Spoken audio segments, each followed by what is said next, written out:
Por trás dos muros imponentes, onde risos e tradições escondiam segredos, um simples jogo parecia inocente.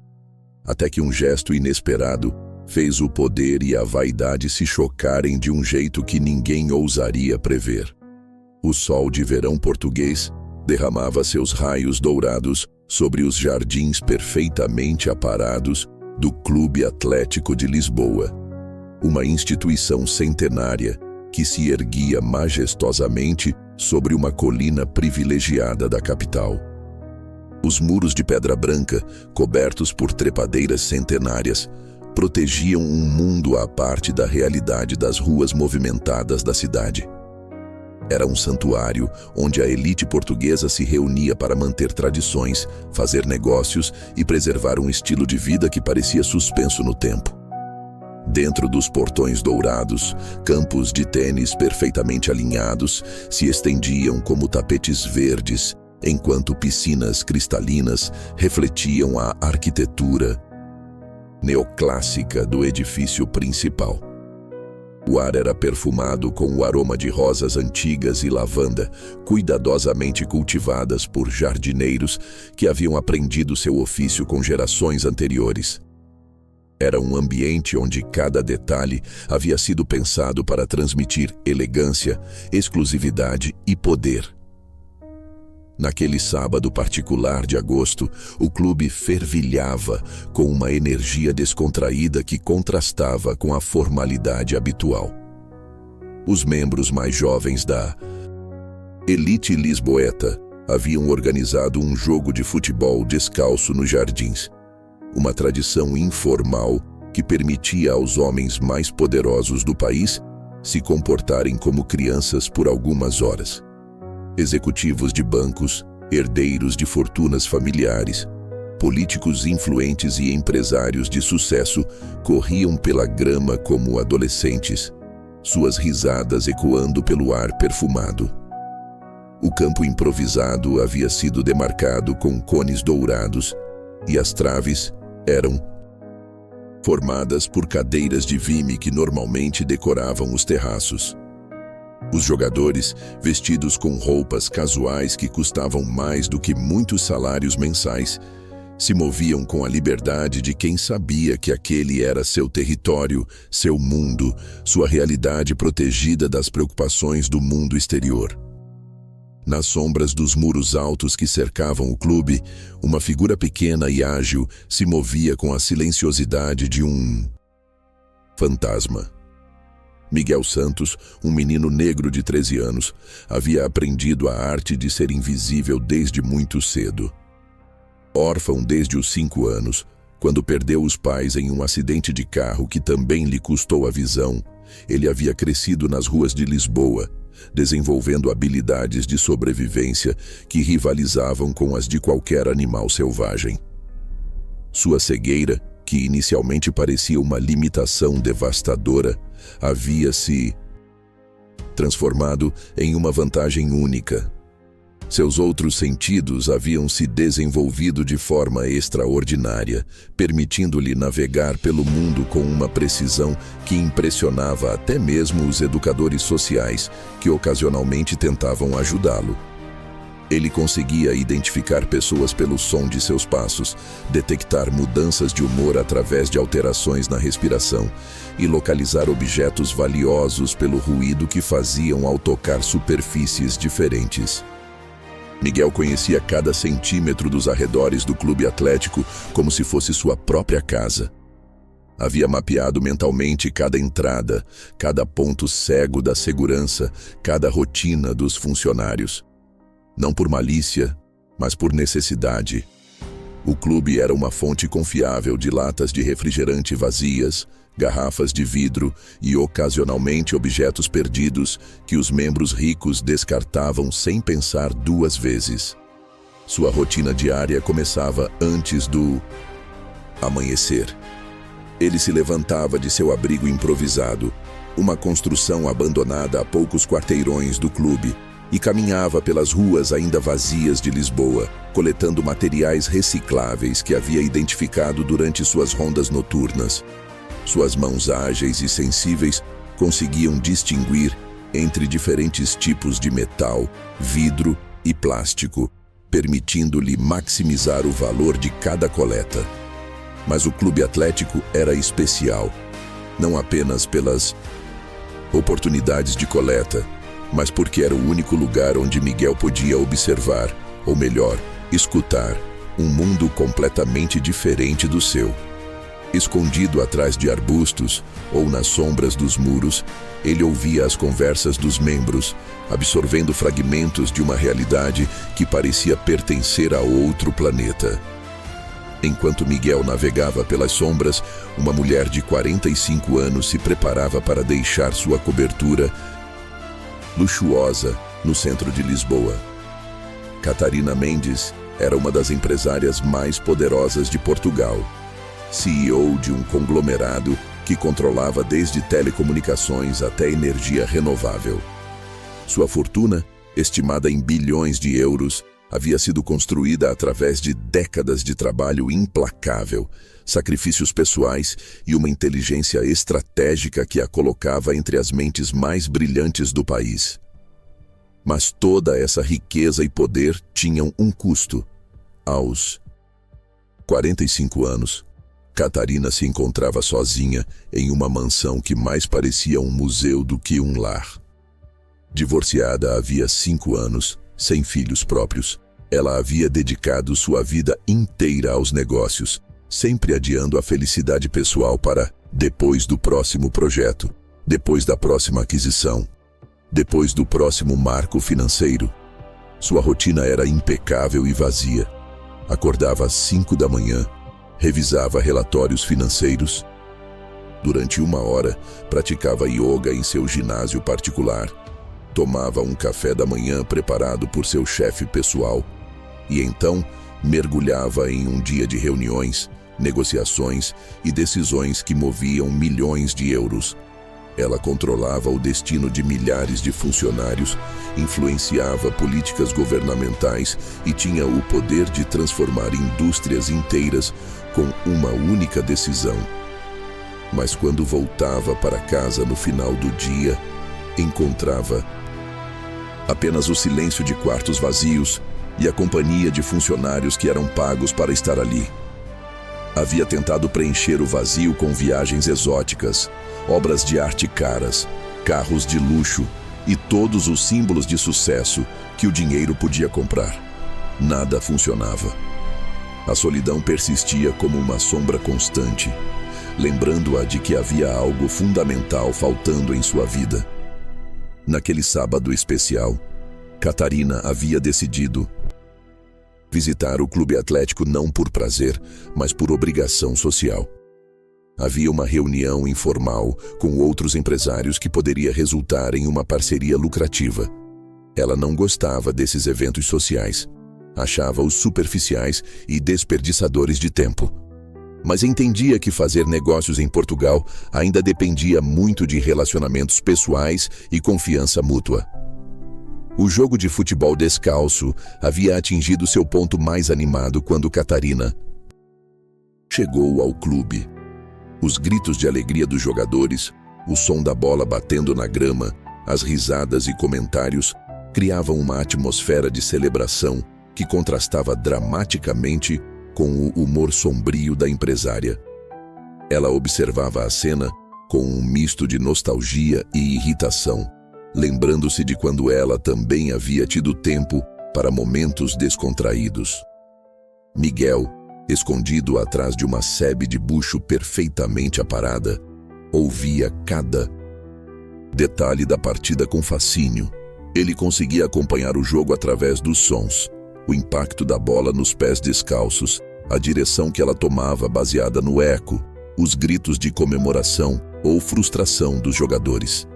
Era como assistir a um filme em sua mente, onde cada som pintava uma imagem vívida da ação. Catarina caminhou em direção ao terraço do clube, onde outros membros da elite empresarial se reuniam para observar o jogo e discutir negócios.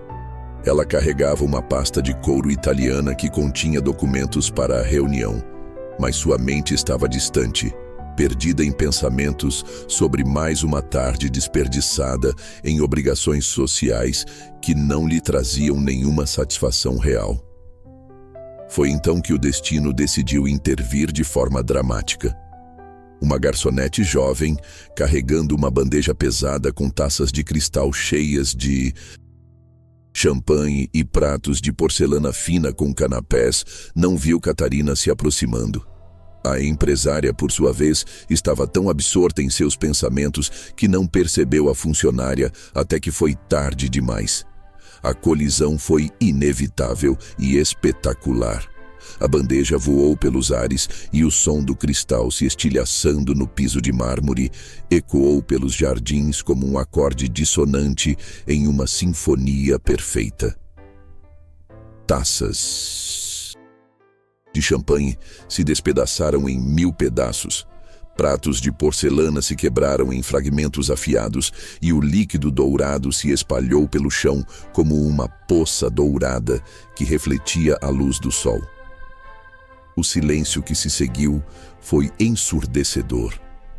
Todos os presentes, jogadores, espectadores, funcionários, pararam para observar a cena do acidente. Catarina, com sua roupa designer agora manchada de champanhe, ficou parada no centro do caos, seu rosto expressando uma mistura de irritação e constrangimento que ela raramente permitia que outros vissem.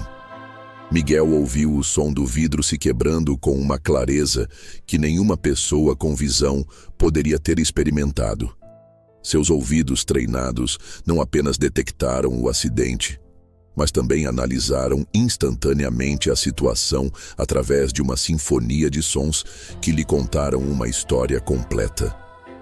Ele ouviu a direção da qual o som havia vindo, a forma como o vidro se espalhou pelo chão, baseado nos ecos dos fragmentos batendo no mármore, e mais importante, os passos hesitantes de alguém que estava prestes a se mover através do campo de destroços. Seus sentidos aguçados detectaram que a pessoa, uma mulher, a julgar pelo som dos saltos, estava usando sapatos de salto alto que a colocariam em perigo extremo se ela tentasse caminhar através dos cacos de vidro. Sem hesitar por um segundo, Miguel emergiu das sombras como um personagem de conto de fadas que se materializa quando mais necessário. Seus pés descalços, endurecidos por anos de caminhada em ruas ásperas, se moveram com precisão através dos destroços, evitando cada fragmento perigoso com uma agilidade que parecia sobrenatural. "Cuidado!" gritou ele, sua voz jovem cortando através do silêncio tenso. "Não se mova. Há vidro por toda parte." Catarina, que estava prestes a dar um passo em direção ao terraço, parou abruptamente. Ela viu o menino se aproximando dela com movimentos confiantes e precisos, navegando através dos destroços como se pudesse ver cada pedaço de vidro perfeitamente. Só quando ele se aproximou, mais é que ela percebeu que seus olhos, embora belos, não focavam em nada específico. "Você está bem?" perguntou Miguel, chegando ao lado dela com cuidado. "Não se machuque. Deixe-me ajudá-la a sair daqui." Esta era uma situação completamente nova para Catarina. Ela, que estava acostumada a ser a pessoa mais poderosa em qualquer ambiente, a ter assistentes resolvendo todos os problemas, a ter controle absoluto sobre cada situação, de repente se encontrava sendo resgatada por uma criança que ela nem sabia que existia. "Quem é você?" perguntou ela, sua voz misturando curiosidade com admiração. "Como você conseguiu chegar aqui tão rapidamente?" Miguel sorriu, um sorriso genuíno que iluminou seu rosto jovem. "Eu sou Miguel, e você precisa de ajuda para sair daqui sem se cortar." Com movimentos cuidadosos e deliberados, ele guiou Catarina através do campo de destroços, seus pés encontrando o caminho mais seguro enquanto suas mãos ofereciam apoio estável. Era uma inversão completa de poder. A mulher mais rica de Portugal sendo guiada pela mão de um menino órfão que vivia nas ruas. Uma vez em segurança no terraço, longe dos destroços de vidro, Catarina se encontrou face a face com seu salvador improvável. Miguel permanecia ao seu lado, sua postura relaxada, mas respeitosa, como se estivesse acostumado a se mover entre diferentes mundos sociais. Sua roupa simples, uma camiseta limpa, mas desgastada, calças jeans remendadas e tênis velhos, contrastava dramaticamente com o ambiente luxuoso do clube. Miguel, repetiu Catarina, saboreando o nome. Você não é membro do clube, é? O menino riu suavemente, um som que carregava mais sabedoria do que deveria ser possível em alguém tão jovem. Não, senhora. Eu venho aqui às vezes para coletar latas e garrafas que as pessoas deixam. Não incomodo ninguém, só pego o que seria jogado fora mesmo. A honestidade direta de Miguel surpreendeu Catarina. Em seu mundo, as pessoas raramente admitiam suas verdadeiras motivações, sempre escondendo agendas ocultas por trás de sorrisos diplomáticos e palavras cuidadosamente escolhidas. Aqui estava alguém que falava a verdade simples e direta, sem vergonha ou tentativa de impressionar. E você não pode ver? Perguntou ela, sua voz carregada de uma curiosidade genuína que raramente demonstrava. Não desde os 5 anos, respondeu Miguel matter-of-factly. Perdi a visão no mesmo acidente que matou meus pais, mas isso não me impede de fazer as coisas que preciso fazer. Catarina ficou em silêncio por um momento, processando a informação. Ela havia conhecido muitas pessoas que se queixavam de problemas menores e usavam pequenos obstáculos como desculpas para não alcançar seus objetivos. Aqui estava um menino que havia perdido tudo, família, visão, estabilidade, e ainda assim irradiava uma confiança e competência que muitos adultos que ela conhecia não possuíam. Como você conseguiu navegar através do vidro quebrado com tanta precisão? Perguntou ela, genuinamente fascinada. Miguel inclinou a cabeça, considerando a pergunta. Quando você não pode ver, aprende a usar outros sentidos. Eu ouvi onde o vidro caiu pelo som que fez ao quebrar. Cada tipo de vidro tem um som diferente e a forma como se quebra me diz qual é o tamanho dos pedaços e onde estão espalhados. Isso é extraordinário, murmurou Catarina, e ela realmente acreditava nisso. Você desenvolveu habilidades que a maioria das pessoas nem sabe que existem. Não é nada. Extraordinário, disse Miguel modestamente. É apenas adaptar-se ao que você tem. Todos nós temos habilidades especiais. Só precisamos descobrir quais são. Enquanto conversavam, outros membros do clube começaram a se reunir ao redor deles, curiosos sobre o visitante inesperado que havia salvado uma das mulheres mais poderosas de Portugal. Catarina percebeu os olhares e sussurros, mas pela primeira vez em muito tempo, não se importou com a opinião dos outros. Onde você mora, Miguel? Perguntou ela, sua voz carregada de uma preocupação que a surpreendeu. Num prédio abandonado não muito longe daqui, respondeu ele sem constrangimento. Não é muito, mas é seco e seguro. Tenho alguns cobertores e um lugar para guardar as coisas que encontro. A simplicidade da resposta atingiu Catarina como um raio. Ela gastava mais em decoração mensal de sua cobertura do que este menino provavelmente via em um ano inteiro. E ainda assim ele falava de sua situação sem autocomiseração ou tentativa de despertar pena. E como você sobrevive? Perguntou ela, embora já soubesse parte da resposta. Coletar materiais recicláveis, principalmente, explicou Miguel. Latas de alumínio, garrafas de vidro, plástico. Alguns dias saio com 2 ou 3 sacolas cheias. Não é muito dinheiro, mas é suficiente para comprar comida e às vezes roupas usadas. Isso deve ser muito difícil, disse Catarina, sua voz suavizando. É a vida que eu conheço, respondeu Miguel filosoficamente. Você se adapta ao que tem, não ao que gostaria de ter. E há coisas boas também. Eu conheço Lisboa melhor do que qualquer guia turístico. Sei onde encontrar os melhores lugares para coletar. Conhece as pessoas que me ajudam quando preciso. E... Ele parou, hesitando pela primeira vez na conversa. E o quê? Encorajou Catarina. E eu ouço coisas que outras pessoas perdem, disse ele finalmente. Quando você está sempre nas sombras, quando ninguém realmente te vê, você aprende muita coisa sobre como o mundo realmente funciona.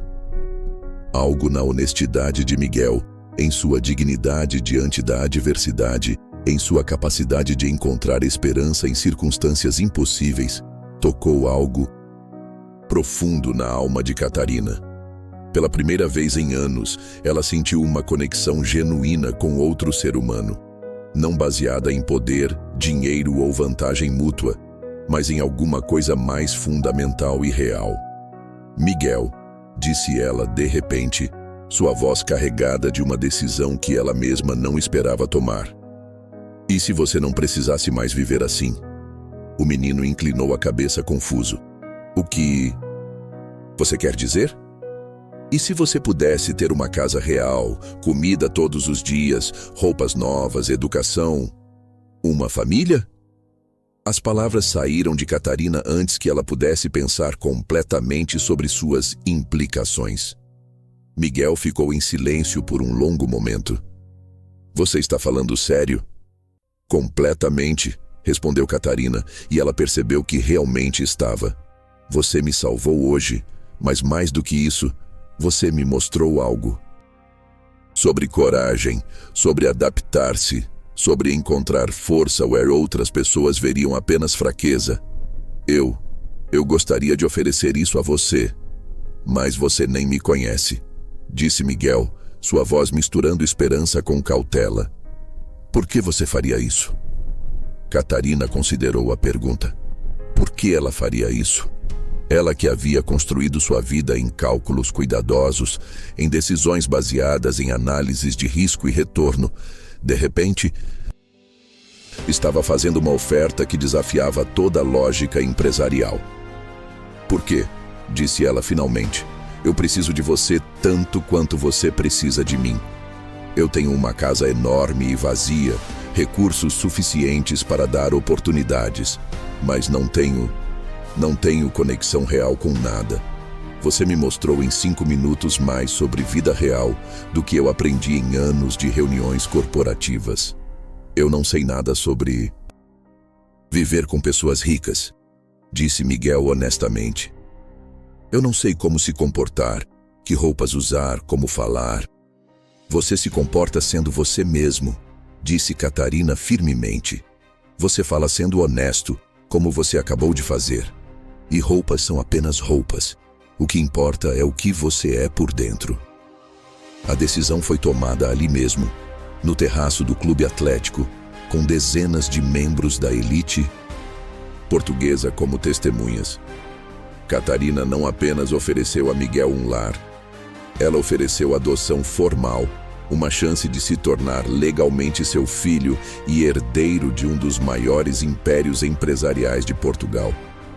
Nos dias que se seguiram, a vida de Miguel mudou de forma tão radical que às vezes ele se perguntava se não estava sonhando. Catarina não apenas cumpriu sua promessa, ela superou cada expectativa que ele poderia ter tido. A primeira parada foi uma clínica médica privada, onde Miguel passou por exames completos que ele nunca havia imaginado serem possíveis. Embora os médicos confirmassem que sua cegueira era permanente, eles também descobriram que ele estava surpreendentemente saudável para alguém que havia passado anos vivendo nas ruas. Você tem um sistema imunológico extraordinário, disse o Dr. Renan, o oftalmologista que examinou Miguel. E sua audição está desenvolvida de forma excepcional.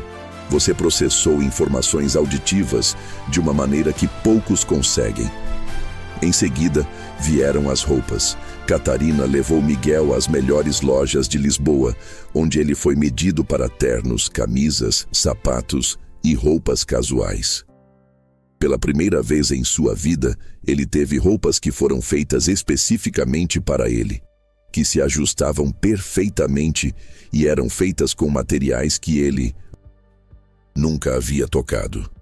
Você não precisa mudar quem você é, disse Catarina, enquanto o alfaiate ajustava um blazer azul marinho. Mas você merece ter as melhores coisas que o mundo pode oferecer. A casa de Catarina foi uma revelação. Localizada em uma das áreas mais exclusivas de Lisboa, a propriedade se estendia por 2 acres de jardins manicurados e incluía uma mansão de 3 andares com vista para o Rio Tejo. Para Miguel, que havia passado anos vivendo em um prédio abandonado, era como entrar em um palácio de conto de fadas. Este será seu quarto, disse Catarina, abrindo a porta para um espaço que era maior do que qualquer lugar onde Miguel havia vivido. A sala incluía uma cama king size, um closet do tamanho de um pequeno apartamento, uma sala de estar privativa e um banheiro de mármore com banheira de hidromassagem. Mas o que mais impressionou Miguel não foi o luxo físico, mas o cuidado com que Catarina havia pensado em suas necessidades específicas. Cada interruptor de luz estava posicionado onde ele pudesse encontrá-lo facilmente. Texturas diferentes no chão o guiavam através dos cômodos e até mesmo os livros em braille que ela havia encomendado especialmente para ele. A adaptação à vida de luxo foi mais desafiadora do que Miguel havia antecipado. Não porque ele não apreciasse as comodidades, a cama macia, a comida abundante, a segurança de ter um teto sobre a cabeça, mas porque ele se sentia como um estranho em um mundo que operava com regras completamente diferentes das que ele conhecia. Catarina havia contratado um tutor privado, Professor Augusto, um homem gentil de 60 anos, que se especializava em educação para crianças com deficiências visuais. O objetivo era não apenas ensinar a Miguel as habilidades acadêmicas tradicionais, mas também prepará-lo para navegar no mundo da alta sociedade. Miguel, disse Professor Augusto durante uma de suas primeiras lições, você já possui habilidades extraordinárias de observação e adaptação. Agora vamos expandir essas habilidades para incluir conhecimentos que o ajudarão a se sentir confortável em qualquer ambiente. As lições incluíam não apenas matemática, história e literatura, mas também etiqueta social, protocolos de negócios e até mesmo aulas de piano. Miguel descobriu que tinha uma aptidão natural para a música, suas mãos sensíveis encontrando as teclas com precisão e sua audição aguçada, permitindo-lhe reproduzir melodias complexas após ouvi-las apenas uma vez. Você tem um dom, disse Catarina, escutando-o tocar uma peça de Chopin que havia aprendido apenas naquela manhã. Sempre tive piano na casa, mas nunca houve música real aqui até você chegar. Mas nem tudo era fácil. Miguel lutava com a sensação de que não pertencia a este mundo, que era um impostor que seria descoberto a qualquer momento. Ele se sentia desconfortável com a quantidade de funcionários que havia na casa. Empregadas domésticas, jardineiros, cozinheiros, motoristas, pessoas que eram pagas para atender suas necessidades. Eu posso fazer minha própria cama, disse ele para Maria, a empregada que havia tentado arrumar seu quarto. Não precisa se preocupar comigo. Você é muito gentil, Miguel, respondeu Maria com um sorriso caloroso. Mas é meu trabalho cuidar da casa. Você só precisa se concentrar em estudar e ser feliz. À medida que as semanas passavam, Miguel começou a perceber que a vida de Catarina não era tão perfeita quanto parecia na superfície. Sua audição aguçada captava conversas telefônicas tensas, reuniões difíceis e momentos de profunda solidão que ela tentava esconder durante o dia. Uma noite, ele ouviu Catarina chorando em seu escritório privativo depois de uma ligação particularmente difícil. Seus passos silenciosos o levaram até a porta, onde ele hesitou, não sabendo se deveria intervir ou respeitar sua privacidade. Catarina, disse ele suavemente, batendo na porta. Você está bem? Houve uma pausa, o som dela rapidamente se recompondo. Estou bem, Miguel, não se preocupe. Posso entrar? Perguntou ele. Às vezes é bom ter alguém para conversar. Ela abriu a porta tentando sorrir, mas Miguel podia sentir a tensão em sua voz. Você não precisa se preocupar com meus problemas. Você já tem o suficiente para lidar com sua própria adaptação. Você me deu uma família, disse Miguel simplesmente. Isso significa que seus problemas também são meus problemas. A simplicidade da declaração tocou Catarina profundamente. Ela havia passado anos rodeada por pessoas que queriam algo dela. Dinheiro, influência, oportunidades. Aqui estava alguém que oferecia apoio sem esperar nada em troca. É o trabalho, admitiu ela, sentando-se em seu sofá de couro. Às vezes as decisões que preciso tomar, elas afetam muitas vidas. Hoje tive que fechar uma fábrica que não estava sendo lucrativa. 300 pessoas vão perder seus empregos. Miguel se sentou ao lado dela, considerando suas palavras. Você tentou encontrar outras opções? Tentei tudo, disse ela, sua voz carregada de frustração. Investimento em nova tecnologia, renegociação de contratos, até mesmo aceitar perdas por vários meses, mas não havia como salvar a operação. Então você fez o que podia, disse Miguel matter-of-factly. Às vezes as situações não têm soluções perfeitas. Você só pode fazer o melhor com o que tem. A sabedoria simples de Miguel, nascida de anos de tomada de decisões difíceis para sua própria sobrevivência, ofereceu uma perspectiva que nenhum conselheiro empresarial havia conseguido dar a Catarina. O primeiro grande teste da nova vida de Miguel veio na forma de um jantar formal que Catarina organizou para outros empresários importantes. Era uma tradição mensal que ela mantinha, onde discussões de negócios se misturavam com socialização da elite lisboeta. Você não precisa participar se não se sentir confortável, disse Catarina, mas Miguel podia sentir que ela gostaria que ele estivesse presente. Eu gostaria de ir, disse ele. Faz parte da família, certo? A preparação para o jantar foi intensa.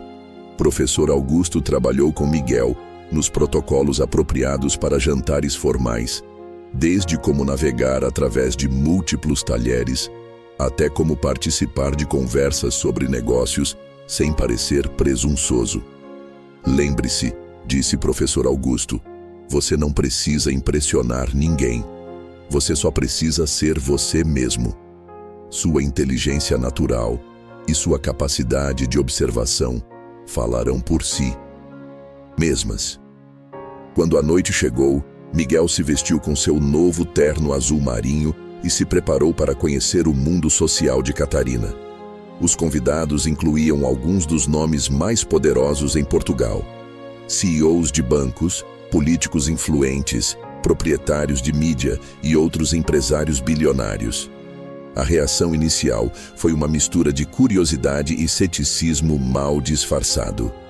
Alguns convidados foram genuinamente calorosos, impressionados pela história de Miguel e sua evidente inteligência. Outros foram mais reservados, claramente questionando a decisão de Catarina de adotar um menino das ruas.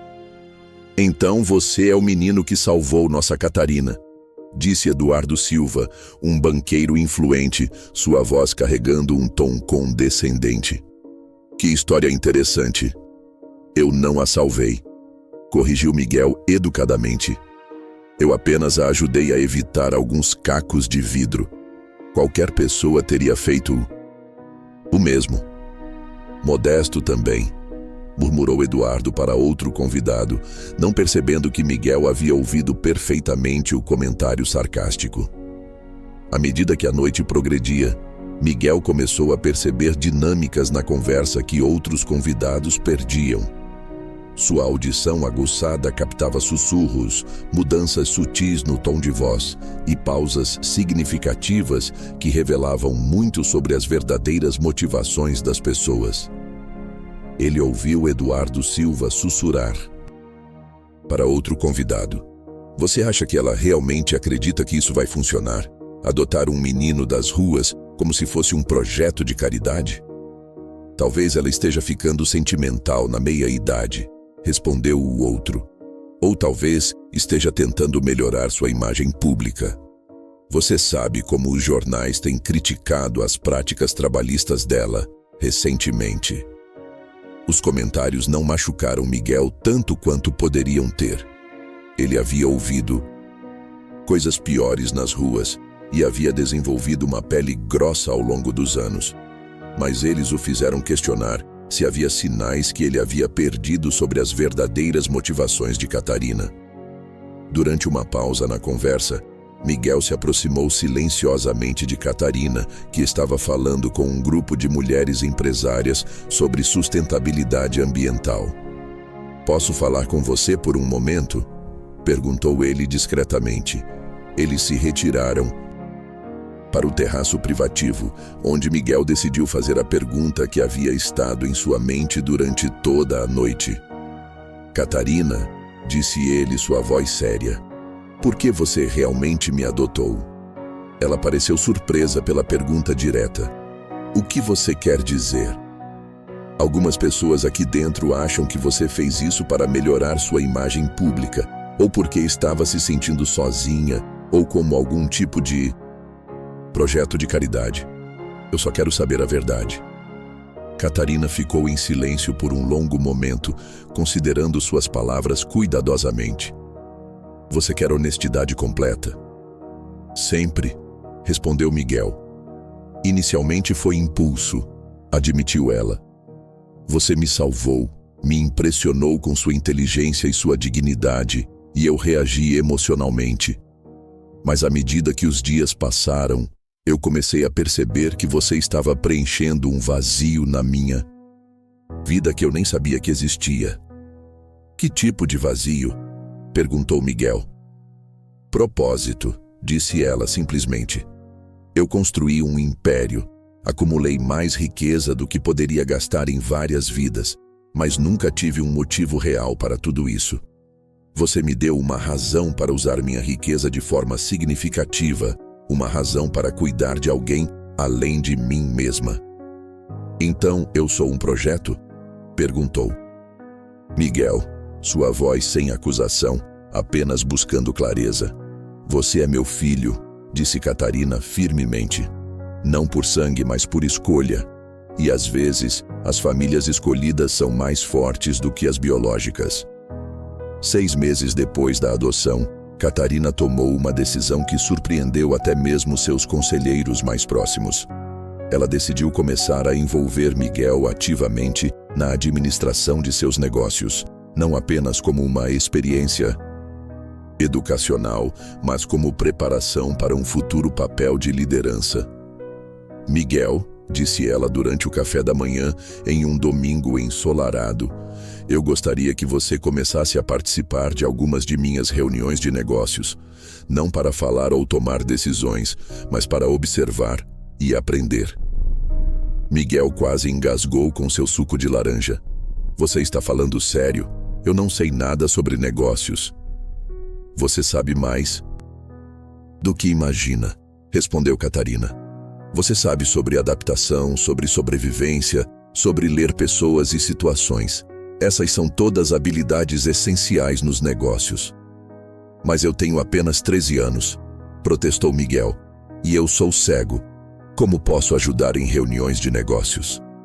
"Sua idade é um ativo, não um problema", explicou Catarina.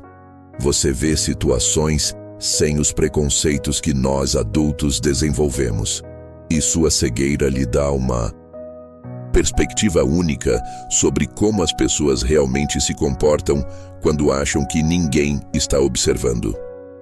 A primeira reunião de negócios de Miguel foi com uma empresa de tecnologia que queria formar uma parceria com o conglomerado de Catarina. Ele se sentou silenciosamente no canto da sala de conferências, ouvindo as apresentações e as negociações com uma atenção que surpreendeu todos os presentes. Após a reunião, Catarina pediu sua opinião. O que você achou? Miguel considerou cuidadosamente suas palavras. O CEO da empresa estava nervoso durante toda a apresentação. Sua voz tremeu 3 vezes quando ele falou sobre os números financeiros. E ele tossiu sempre que mencionou o cronograma do projeto. Você acha que ele estava mentindo? Perguntou Catarina. Não exatamente mentindo, disse Miguel, mas definitivamente não contando toda a verdade. Eu acho que eles estão em mais dificuldade financeira do que estão admitindo. A investigação subsequente revelou que Miguel estava correto. A empresa, embora tecnicamente solvente, estava enfrentando sérios problemas de fluxo de caixa que não haviam sido divulgados durante a apresentação. Como você soube? Perguntou Catarina, impressionada. Quando você não pode ver as expressões faciais, você aprende a ouvir as nuances na voz das pessoas, explicou Miguel. Nervosismo, incerteza, medo. Tudo isso se manifesta na forma como alguém fala. À medida que Miguel se tornava mais integrado na vida de Catarina, ele começou a descobrir aspectos de sua história pessoal que ela raramente discutia. Durante uma visita à biblioteca particular da mansão, ele encontrou documentos que revelavam detalhes sobre seu passado que ela nunca havia mencionado. Catarina, disse ele uma noite, segurando uma pasta de documentos que havia encontrado. Posso perguntar sobre sua família? Ela pareceu tensa imediatamente. O que você quer saber? Você teve irmãos? Perguntou ele gentilmente. Eu encontrei alguns documentos que mencionam um irmão mais novo. O silêncio que se seguiu foi carregado de emoção. Catarina havia esperado que este momento chegasse eventualmente, mas não estava preparada para a intensidade da dor que sentia ao lembrar. Eu tinha um irmão, disse ela finalmente. Antônio. Ele era 3 anos mais novo que eu. O que aconteceu com ele? Perguntou Miguel, sua voz suave. Ele morreu quando tinha 15 anos, disse Catarina, sua voz quebrando ligeiramente. Leucemia. Naquela época não existiam os tratamentos que temos hoje. Nossos pais gastaram toda a fortuna da família tentando salvá-lo, mas não foi suficiente. É por isso que você construiu seu império? Perguntou Miguel, começando a entender. Parcialmente, admitiu ela. Eu prometi a mim mesma que nunca mais ficaria em uma situação onde não teria recursos para proteger as pessoas que amo, mas também me prometi que nunca mais me permitiria amar alguém o suficiente para sentir essa dor novamente. Até agora, disse Miguel suavemente. Até agora, concordou ela. A verdadeira prova da adaptação de Miguel ao mundo dos negócios veio quando Catarina enfrentou uma das crises mais sérias de sua carreira. Uma de suas maiores subsidiárias estava sendo investigada por práticas trabalhistas questionáveis e a mídia estava pintando-a como uma exploradora insensível dos trabalhadores. Eu não entendo, disse ela frustrada, durante uma reunião com seus conselheiros. Nós pagamos salários acima da média, oferecemos benefícios excelentes e temos políticas de segurança rigorosas. Por que estamos sendo retratados como vilões? Miguel, que estava sentado silenciosamente no canto da sala, finalmente falou. Posso fazer uma sugestão? Todos os adultos na sala se viraram para ele surpresos. Embora ele tivesse participado de várias reuniões, raramente interferira nas discussões. Claro, disse Catarina. Qual é sua ideia? Vocês estão tentando se defender através de números e estatísticas, disse Miguel.